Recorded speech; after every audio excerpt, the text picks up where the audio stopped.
E o nome do meu canal é Self-Service, né? É muito bom. E aí eu vou...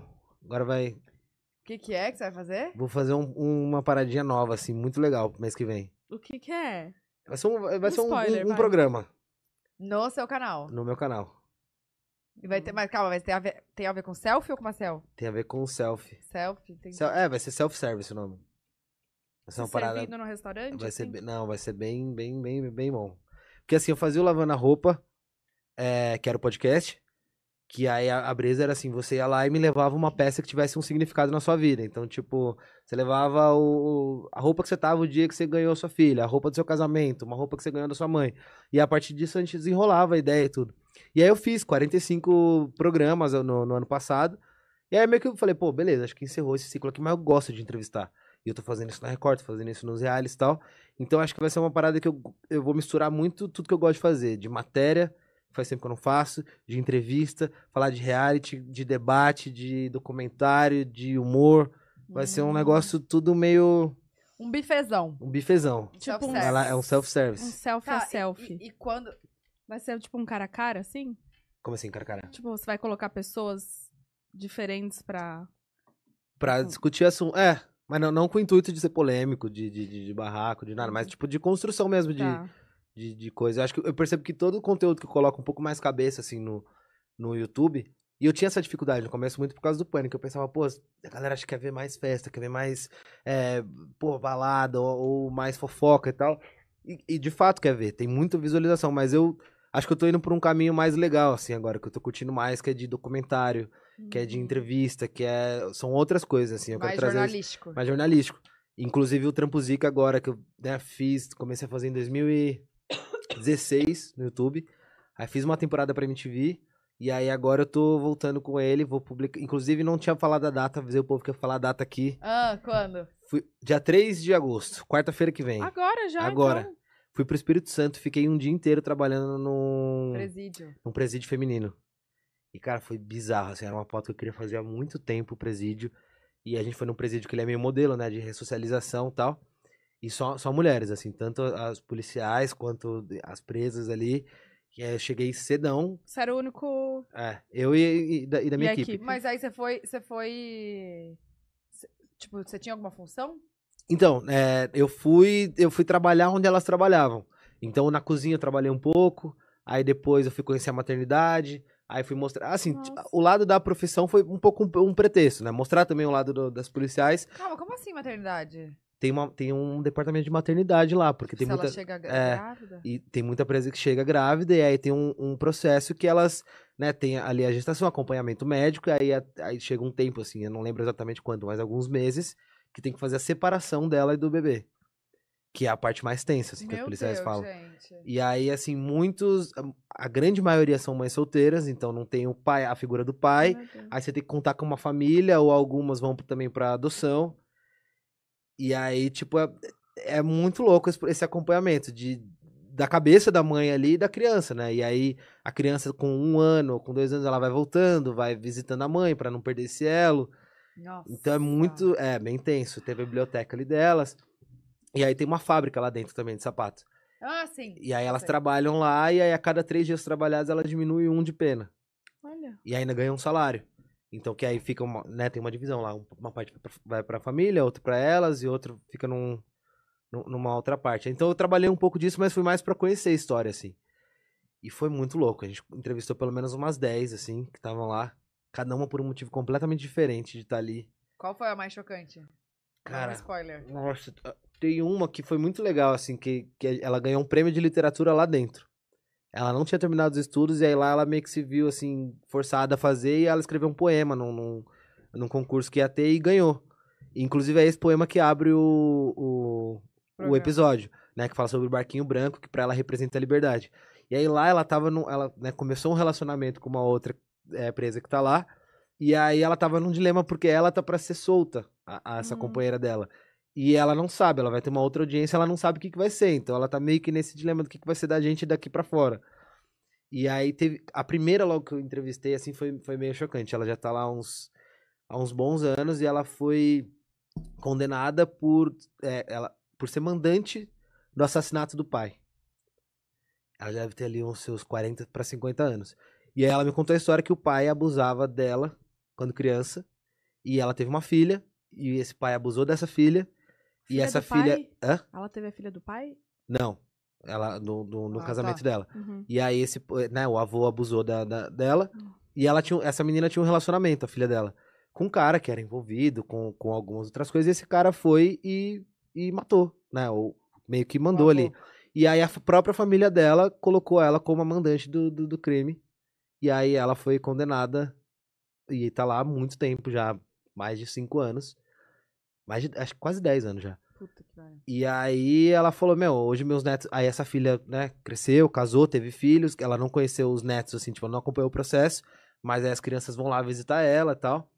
E aí ela tá lá e falou, cara, mas, tipo, é muito indignante. Como tá a sua cabeça aqui? Ela fala, meu, eu já passei por todas essas fases de achar, tipo, um absurdo, de não entender, de querer tirar minha própria vida. Só que eu acho que é um propósito. Então, assim, aqui eu acabei meus estudos, aqui eu botei minha cabeça no lugar, aqui eu me conectei com Deus, aqui eu conheci outras histórias, aqui eu conheci outras pessoas e é isso. Acho que tinha que acontecer assim. Eu vou sair daqui a tanto tempo e tal. Me corta o coração ver meus netos aqui, porque eu prometi pros meus netos que eu vou levar ele pro cinema e ele fala que tá demorando, que nunca acontece. E aí eu ficava olhando pra ela assim e falei, meu, e uma calma assim pra falar, que eu fico pensando, meu Deus, como consegue assim, né? E Não, é. mas, gente, deve ser bizarro, imagina. Você não tem o que você fazer. Uhum. Tipo, você lá, você tem que só rezar, tem que ter muita fé mesmo pra alguém te Muita. tirar. Porque você lá dentro não consegue fazer nada. E aí teve um momento que eu entrei numa cela, né? Que tinha uns 5. Conversei com todas, assim. Elas estavam bem em choque quando entrei. E Alguém te aí, conhecia? uma me conheceu. Que foi muito louco também. A história dessa também é bem maluca.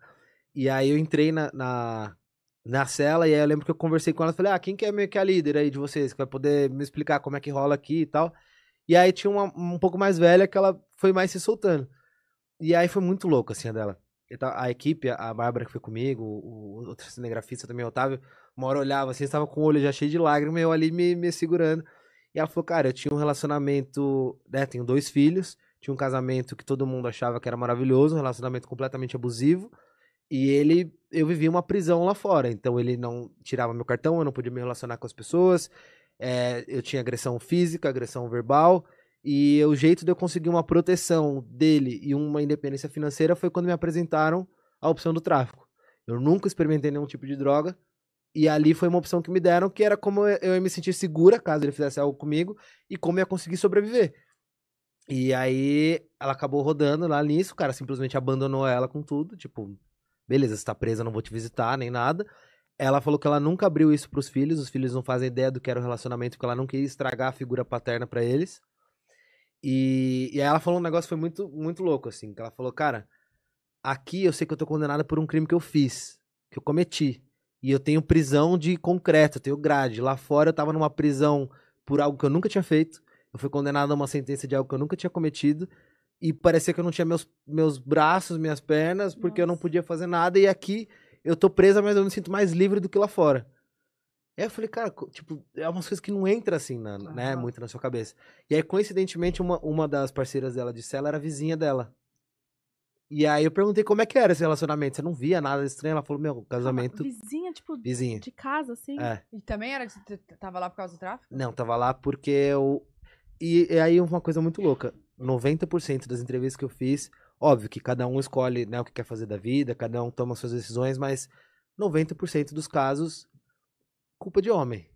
Tipo, ou porque foi... Uma ação teve a reação. Uma ação teve uma reação, ou porque foi proteger, ou porque foi se livrar, ou porque foi na onda, ou porque foi encobrir alguma coisa, ou por um relacionamento abusivo, ou por estupro, ou por... Então, várias são desencadeadas, assim, por isso. E ela falou, cara, era um relacionamento perfeito, era uma família perfeita da rua, assim. Ela, ele, os 2 filhos, nunca imaginavam que passava por dentro da casa dela. Que bizarro, né? Muito louco. E, assim, várias histórias, eu saí de lá, assim, cara, repensando, tipo, muita coisa, assim, na vida. E essa que te conhecia? Essa que me conhecia do nada, eu tava passando assim, eu nem tinha gravado com ela. Passei ela, torci pra você na Fazenda. Aí eu virei, fiquei procurando, falei, meu, mas... E aí eu já queria entrar nesse assunto, né, sobre informação que que elas têm lá dentro. Então eu falei, você assistiu aqui? Ela, não, fui presa ano passado, já tinha passado. E aí eu perguntei, pedi pra ela me contar a história. óbvio também, eu conto essas histórias, tem muita gente quando for assistir vai ter algumas coisas que você realmente não tem como duvidar e tem outras coisas que vai ter gente que vai ter dúvida, mas assim, eu fui muito na pegada de não vim pra julgar. Você tá aqui há 10, 15, 20 anos, você matou, roubou a margarina. Eu quero conhecer histórias. Então, a versão que me foi passada. Ela foi. Tinha uma família ali na rua dela, tinha um bar que ela sempre ia.